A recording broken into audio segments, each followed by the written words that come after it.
এই হাত বানাইলাম আমি আল্লাহ, এই পা দিলাম আমি আল্লাহ, এই পায়ে হাত দিয়ে গোলাম তুমি আমার ইবাদত করবা। আজকে তুমি আমার ইবাদত করো নাই, আজকে তুমি মন্দিরগুলাতে গিয়ে কপাল দিয়ে তুমি মূর্তিকে সিজদা করলা, এই হাত দিয়ে তুমি মানুষকে মারলা, এই জবান দিয়ে অকথ্য ভাষায় মানুষকে গালিগালাজ করলা। আজকে তুমি আমার কাছে আসো, এই 3 দিনের দুনিয়া দিয়ে সুন্দর জান্নাতটাকে নষ্ট করলা। আজকে আসো এই কিয়ামতের ময়দানে। আল্লাহ তাআলার আওয়াজটা এত ভয়ঙ্কর হবে, সমস্ত হাসরে নবীরা একটা পায়ে তালুর উপরে দাঁড়িয়ে থাকবে 50,000 বছর। নবীদের অবস্থা যদি এমন হয়, বলেন আমাদের কি হালত হবে? একটা আল্লাহ তাআলার একটা কথার সঙ্গে সঙ্গে সমস্ত নবীরা একটা পায়ের তালুর দাঁড়িয়ে 50,000 বছর। বলেন আমার আপনার কি অবস্থা হবে সেদিন? বলেন তো কি অবস্থা হবে সেদিন? ও মানুষেরা শোনো, আমি মানুষ বানাইলাম আমার ইবাদত করার জন্য। ও গোলাম, এই রাস্তার মধ্যে অনেকগুলো চায়ের দোকান আছে। আজকে এই কোরআনের আলোচনা শুনছো না, আজকে এই কোরআনের আলোচনা শুনছো না, জান্নাতের ময়দানের ভিতরে তুমি শামিল হচ্ছ না। কারণ আমি তো তোমাকে বানাইলাম আমার ইবাদত করার জন্য। ও গোলাম, তাহলে তুমি কেন আমার ইবাদত করো নাই? এত সুন্দর কোরআনের ময়দানগুলিতে আজকে লোক পাওয়া যায় না। চায়ের দোকানগুলোর মধ্যে মানুষ ঘোরাফেরা করতেছে, বিভিন্ন জায়গায় সিগারেট, বিভিন্ন জায়গায় মদ, জুয়া, ইয়াবা নিয়ে তারা ব্যস্ত থাকে। আল্লাহ তাআলা বলেন, এই বান্দাগুলাকে তোমরা চিহ্নিত করে রাখো ফেরেশতা, কারণ এরা আমার কাছে একদিন আসতে হবে। কারণ আমি জান্নাতও বানাইলাম, আবার জাহান্নামও বানাইলাম। এই জান্নাত যদি ভালো কাজ করে জান্নাতে যাইবা, আর যদি বান্দা খারাপ কাজ করে জাহান্নামে যাইবা। কারণ আমি তোমাকে বিবেক দিয়েছি, আমি তোমাকে ভালো মন্দ বুঝ দিয়েছি। আজকে কেন তোমরা আমার কথা শুনছো না? আজকে কোরআনের আলোচনা কেন শুনছো না? এই আজরাইল ফেরেশতা যাও, এই বেঈমানের জানটাকে তোমরা নিয়ে আসো। জাহান্নাম না দেখাইয়া এই বেঈমানের মৃত্যু দিও না, এই বেঈমানের জাহান্নামের ছবি দেখাইয়া মৃত্যু না দিও না। কারণ আমি আল্লাহর সাথে একত্ববাদের বিশ্বাসঘাতকতা করছে, কোনো মানুষকে সে নেতা মানছে। নবী কারীম সাল্লাল্লাহু আলাইহি সাল্লাম বলেন, রাসূলের আদর্শ যদি কোনো আদর্শ না হয়, তাহলে সে পাশে মুশরিক হিসাবে আল্লাহ তাআলা দরবারে সেদিন উঠতে থাকবে। আপনি রসুলের উম্মত, কিন্তু আপনার মধ্যে রসুলের কোনো সুন্নত নাই। বলেন রসুল আকরাম সাল্লাল্লাহু আলাইহি সাল্লাম আপনাকে কিভাবে চিনবে? বলেন সেই রসুলের কাছে আপনি কিভাবে যাবেন? রসুল তো আপনাকে দেখে চিনবে না। তাহলে আমরা এই কোরআনের ময়দানগুলো থেকে কি শিখছি বলেন? কিভাবে মেসওয়াক করতে হয়, কিভাবে টুপি দিতে হয়, সুন্নতি টুপি, কিভাবে এক মুষ্টি পরিমাণ দাঁড়িয়ে রাখতে হয়। আজকে যুবকেরা, অনেক যুবকেরা নির্দ্বিধায় তাদের দাড়িগুলোকে কেটে ফেলে দিচ্ছে। আপনি বলেন আপনি কি নিয়ে আল্লাহ তাআলা দরবারে যাবেন? বলেন আপনার সব কিছুই খুলে ফেলবে, কিন্তু এই দাড়ি আপনার কেউ কাটতে পারবে না। এটাই হলো আপনার গ্যারান্টি। আপনি যে রসুলের উম্মত, এই দাড়ি দ্বারা আপনার প্রমাণিত হবে।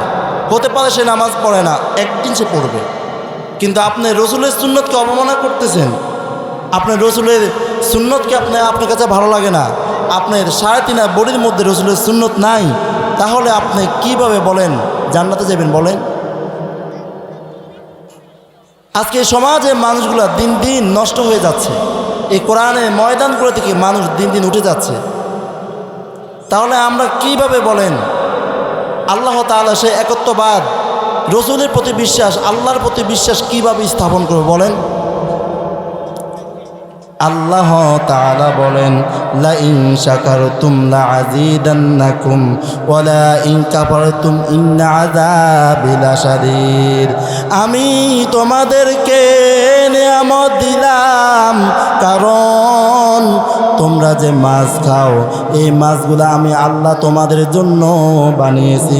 এই জমিন আমি আল্লাহ তোমাদের জন্য এই জমিন বানিয়েছি। এই আসমান, যে আসমান আমরা ছাদের নিচে আছি, এই আসমানটা আল্লাহ তাআলা খুঁটিবিহীন, একমাত্র আমাদের জন্য আল্লাহ তাআলা বানিয়েছেন। এই হাত আল্লাহ তাআলা বানিয়েছেন ইবাদত করার জন্য। এই জন্য আল্লাহ তাআলা দরবারে আমরা যা খাই আমরা নির্দ্বিধা আল্লাহ তাআলা দরবারে শুকরিয়া আদায় করব। আল্লাহ রাব্বুল আলামিন বলেন, কোনো বান্দা যদি আমার নেয়ামত খেয়ে যদি শুকরিয়া আদায় করে আমি আল্লাহ তাকে সেই শুকরিয়া নেয়ামত দ্বিগুণ তার আমল নামায় বাড়িয়ে দেয়। হায়াতের এই জিন্দেগিতে গোলাম, তুমি যখন মায়ের গর্ভে ছিলে তুমি তো মাকে খাবার দিতে বলতে পারো না। আমার আল্লাহ তাআলা তোমার মায়ের নাভির সঙ্গে আল্লাহ তাআলা এমন একটা ইঞ্জিন সেট করে দিল, কারণ তোমার মা যা খাবে এই খানাগুলো আল্লাহ তাআলা আরেকটা তারের মাধ্যমে আল্লাহ তাআলা তোমার পেটের মধ্যেই ক্ষুধা নিবারণের জন্য দিয়ে দিবে। আমার আল্লাহ তাআলা ওই মায়ের মনের মধ্যে এমন একটা মায়া ঢুকাই দিল, যে মায়ার কারণে সন্তান যদি কান্না করে মা অটোমেটিকলি বুঝে যায় যে আমার বাচ্চার খিদা পেয়েছে, আমার সন্তানের খিদা পেয়েছে, এই এখন তাকে খাবার দিতে হবে, এখন তাকে দুধ পান করাতে হবে। কারণ আমরা এত নিমক হারাম, এই আল্লাহ তাআলা আমাদেরকে এত ছোট্ট বয়সে আল্লাহ তাআলা কতভাবে আমাদেরকে আগলায় রাখছেন। আমার মায়ের মনের মধ্যে আল্লাহ তাআলা এমন মায়া ঢুকিয়ে দিয়েছেন, আমার মা যদি আমি কোনোভাবে কষ্ট পাই মায়ের কলিজাটা ছিঁড়ে খান খান হয়ে যায়। আমার জীবন যাক, আমি আল্লাহ তোমার মায়ের মনের মধ্যে বাবার মনের মধ্যে এমন একটা মায়া ঢুকাই দিলাম। এই তোমার মা এই মায়া করে তোমাকে ছোট্ট থেকে এত বড় করছে, আজকে তোমরা সেই মাকে অকথ্য ভাষায় গালিগালাজ করো। মাকে মা বলো না, অন্য কোনো এক মহিলাকে তুমি মা বলে নিজের মাকে সে দূরে খেদাইয়া দেয়, তার বাবাকে ওই যে বিভিন্ন রাস্তায় ফেলে আসে।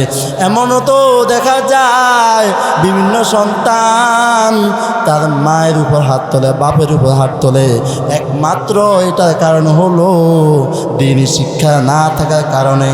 এই জন্য স্কুল কলেজে অনেকগুলো আছে, আমি সবাইকে একসাথে বলবো না, অনেকগুলো কলেজে ছাত্রকে দেখা যায় তার মাকে ধাক্কা দেয়, তার বাবার গায়ে হাত তোলে, এমন অহরহর নজির আছে রে গোলাম।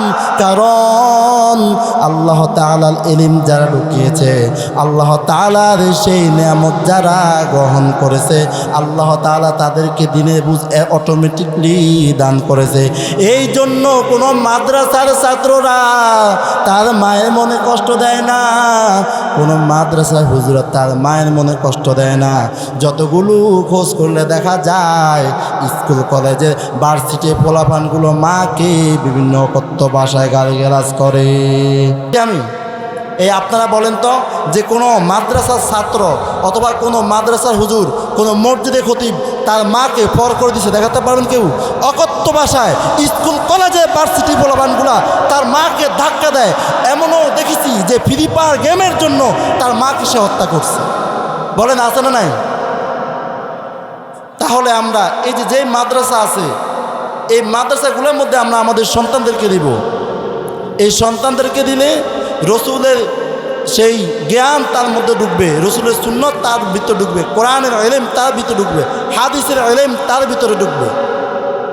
তাহলে আমরা একমাত্র রেজা মাওলা কার জন্য বলেন? কার জন্য? আচ্ছা আমাদের তো চাওয়া পাওয়া আছে না নাই?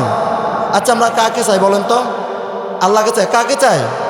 আল্লাহকে চাই। কিন্তু এখন আমরা আল্লাহকে আর চাই না, এখন বিভিন্ন মন্দিরে গিয়ে আমরা বিভিন্ন মূর্তি পূজায় অনেক মুসলমানগুলো লিপ্ত হয়ে গেছে। কি আমি ভুল বলছি নাকি? এই মন্দিরের ভিতরে অনেকগুলো মুসলিম গেছে না, বিভিন্ন জায়গার হুজুরা গেছে না। একটা গজল শুনতে ইনশাআল্লাহ, গজল শুনতে ইনশাআল্লাহ। আশায় আশায় জনম গেল মালিক, চাইলা না ফিরিয়া, আর কতকাল থাকবো মালিক তোমার দিদার পানে চাইয়া। আশায় আশায় জনম গেল মালিক চাইলা না ফিরিয়া। আর কতকাল থাকবো মালিক তোমার দিদার পানে চাইয়া। তুমি মুসার সঙ্গে কইলা কথা, মুসার সঙ্গে কইলা কথা আগুন ফেলিয়া। আর কতকাল থাকবো মালিক তোমার দিদার পানে চাইয়া। আশায় আশায় জনম গেল মালিক চাইলা না ফিরিয়া। আর কতকাল থাকবো মালিক তোমার দিদার পানে চাইয়া। তুমি ইব্রাহিমের সঙ্গে কইলা কথা, ইব্রাহিমের সঙ্গে কইলা কথা আগুন ফেলিয়া। আর কতকাল থাকবো মালিক তোমার দিদার পানে চাইয়া। আশায় আশায় জনম গেল মালিক চাইলা না ফিরিয়া। আর কতকাল থাকবো মালিক তোমার দিদার পানে চাইয়া। আশায় আশায় জনম গেল মালিক চাইলা না ফিরিয়া। আর কতকাল থাকবো মালিক তোমার দিদার পানে চাইয়া। ও মুমিন, আমরা তো আল্লাহ তাআলাকে পাওয়ার জন্য আজকে এই শীতের মধ্যে আমরা আল্লাহ তাআলার গুণগান গাইব। ও আল্লাহ, আপনি সাক্ষী থাকেন এই কনকনে শীতের মধ্যে যারা এই জায়গায় কোরআনের আলোচনা শুনলো, ও আল্লাহ আপনি তাকায় তাকায় দেখেন, আপনি তাকায় তাকায় দেখেন আল্লাহ, এই মানুষগুলো এত কষ্ট করে শীতের মধ্যে বসে আছে। আল্লাহ এই কোরআনের ময়দানে খাতিলে আল্লাহ তাআলা তাদের জন্য জান্নাতুল ফেরদাউসের মেহমান বানায়া দেন। ও মানুষেরা শুনো, আমি আল্লাহ এই মানুষগুলো বানাইলাম আমার ইবাদত করার জন্য। আজকে তোমরা কোরআন তেলাওয়াত করছো না, আজকে তোমরা রাসূলের সুন্নত মোতাবেক চলছো না।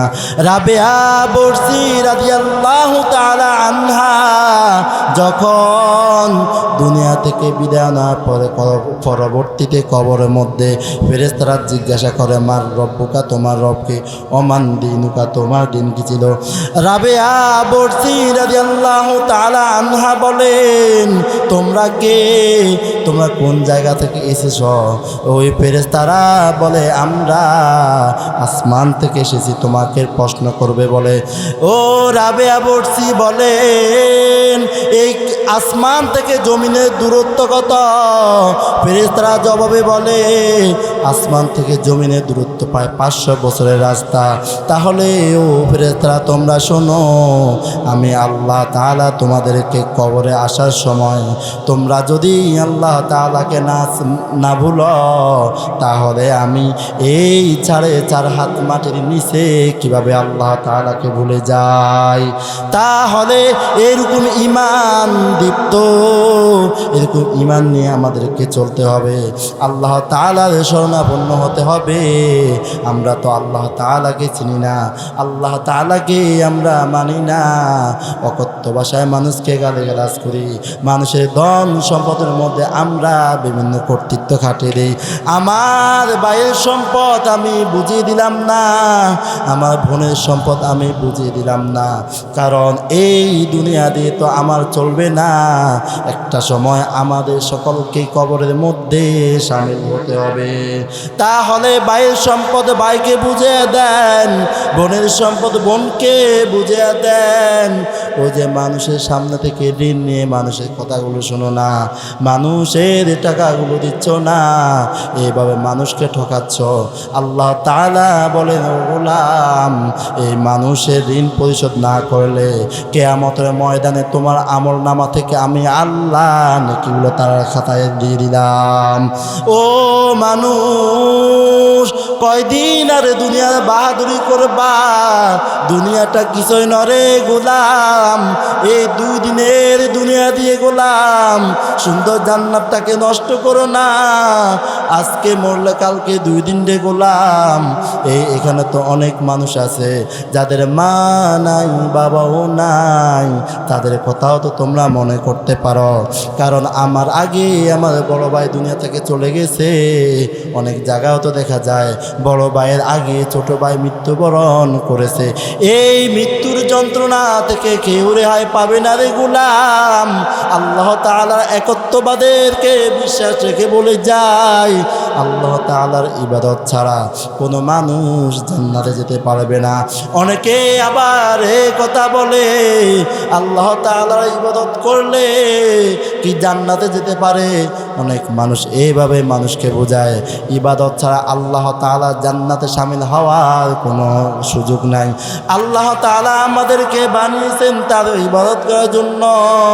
এই জন্য অনেক যুবক ভাইয়েরা এ নামাজ পড়ে না, রোজা রাখে না, সমর্থ থাকলে মানুষকে হজ করার সে আবেগ তাদের নাই। কারণ দুনিয়া দিয়ে, এই সুন্দর দুনিয়া, এই 2 দিনের দুনিয়া দিয়ে কত সুন্দর জান্নাতটাকে মানুষ নষ্ট করতেছে। এই জান্নাত চিরস্থায়ী, এই দুনিয়া হলো ক্ষণস্থায়ী ভাই। কারণ আমরা যদি আল্লাহ তাআলাকে ভুলে যাই তাহলে কিভাবে আমরা জান্নাতে যাব? এই জন্য সর্বজনীন হলো একমাত্র সালাতের মাধ্যমে আল্লাহ তাআলা জান্নাত ফেরদাউস বানিয়ে দিবেন। আপনি আমল ছাড়া কোনোভাবেই জান্নাতে যেতে পারবেন না ভাই। আপনাকে অনেকেই অনেক কথা বলবে যে আপনি আমল করবেন। কি আমল করবেন? 2 নামাজ পড়লেই চলবে। কিন্তু হক কথা, এটা সামাজিক রাষ্ট্রীয় জীবনে দরকার নাই। অথচ অনেক দিন মানুষ বিভিন্ন অকথ্য ভাষা মানুষকে গালগাল করে। ভাই আমরা কেমন মুসলমান হইলাম বলেন? কেমন মুমিন হইলাম আমরা ভাই? আমরা আল্লাহ তাআলার সেই আনুগত্য করব, আল্লাহ তাআলার ইবাদত করব। বলেন কারা কারা আল্লাহ তাআলা ইবাদত করতে চান? আল্লাহ তাআলাকে 2 হাত তুলে দেখান। আল্লাহ আমাদের প্রত্যেকের জীবনের সকল গুনাহ খাতা মাফ করে দেন। বলেন আমিন।